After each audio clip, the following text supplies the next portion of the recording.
Hi everybody, welcome to the lecture number 8 in the course of cybersecurity for beginners.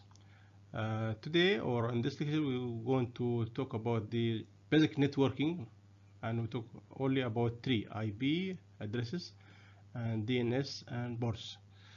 We know that the networking or the connection of the internet is the backbone of the modern communication nowadays.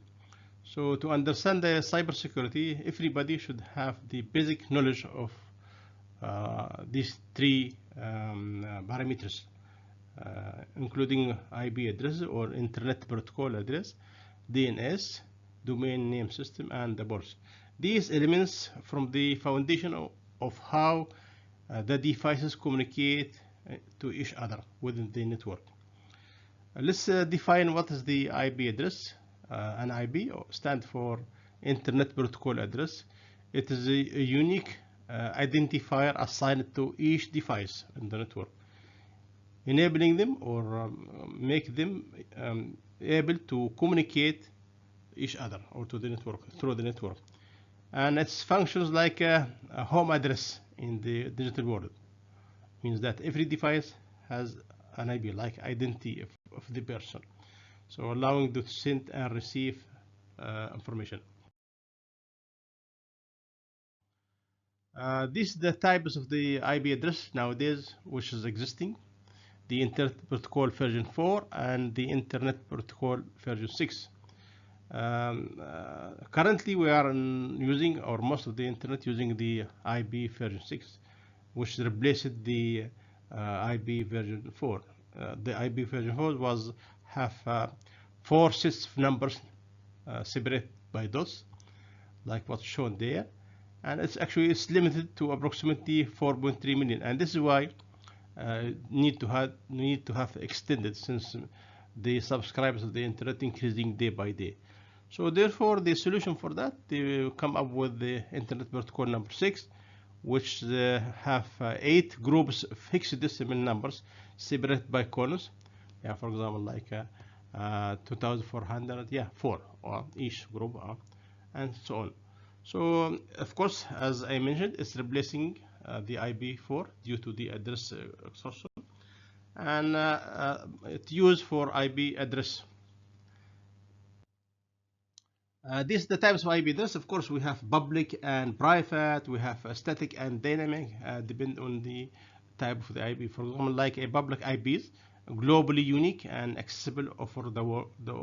Everybody can access the public one. Yeah, for example, the public IP of a website like Google, so everybody can access to that one. But the private IP used only within the private network and not accessible from the internet, like device inside the home. So nobody can access unless you get through the private IPs. Of course, the public is required by device and host the connect directly to the internet and must be globally unique. Everybody knows that. And routable also on the internet and must be assigned by the JANA. But private, as I told you, is not routable on the internet and can be assigned locally by an organization and must be translated to access the internet. Of course, we have also the IP dynamic and static. I think all of us knows that we are moving with our mobiles when we connect it to the internet anywhere. So it becomes like, dynamic. So IP can be given temporarily only. So static means permanent IPs assigned to any device. For example, like Surface is fixed in one place, so assigned by IP and just fixed forever. But for the mobiles or the moving devices, they need to have the dynamic IPs, means that changing depending on the situation. The other foundation of the internet, the domain name system, which we call DNS. It's very important actually, and it works like a phone book for the internet.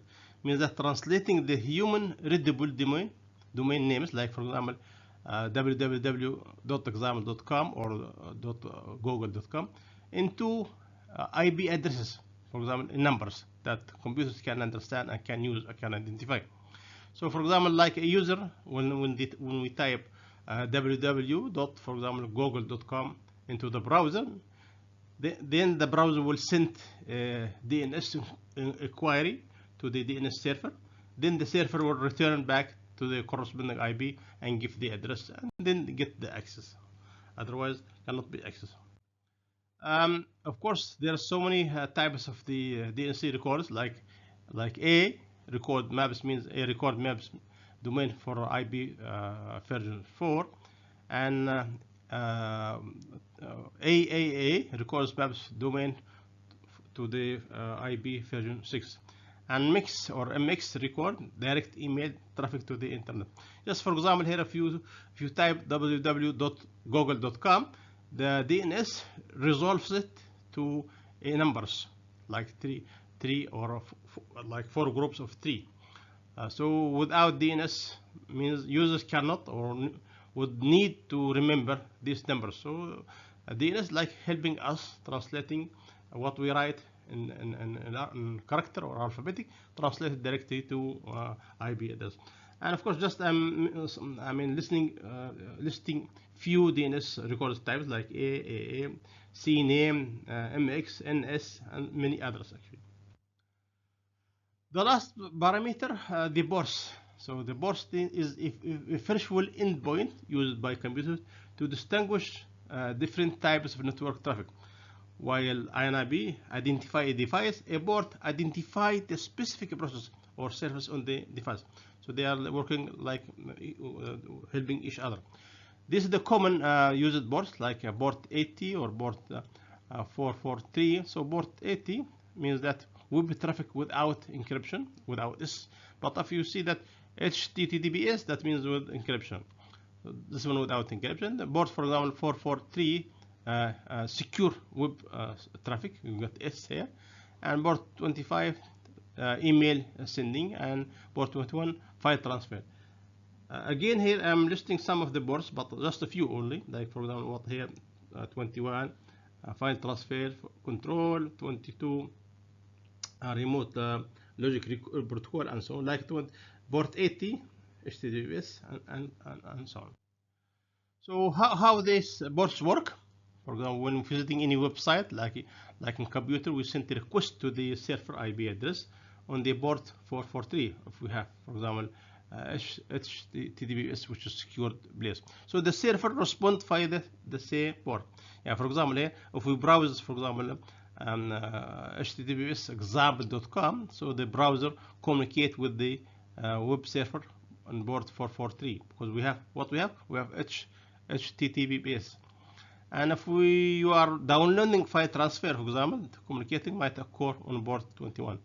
So here the hackers, or what we do here, the hackers often use the tools to scan ports on the device to find open ports they can exploit. For example, if port 23, which is telnet, is open, it could be be a vulnerability.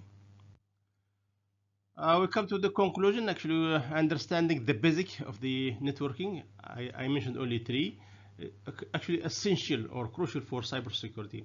IP addresses identify devices, DNS simplified navigation, helping us translating from human character or whatever it is to numbers, means that mapping names to IPs, and ports managing different types of traffic in download or upload or search.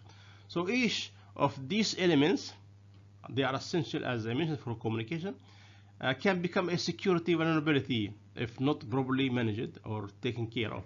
So therefore, the building secure network starts with mastering these fundamentals. Stay safe in the digital world. That's it. Thank you very much.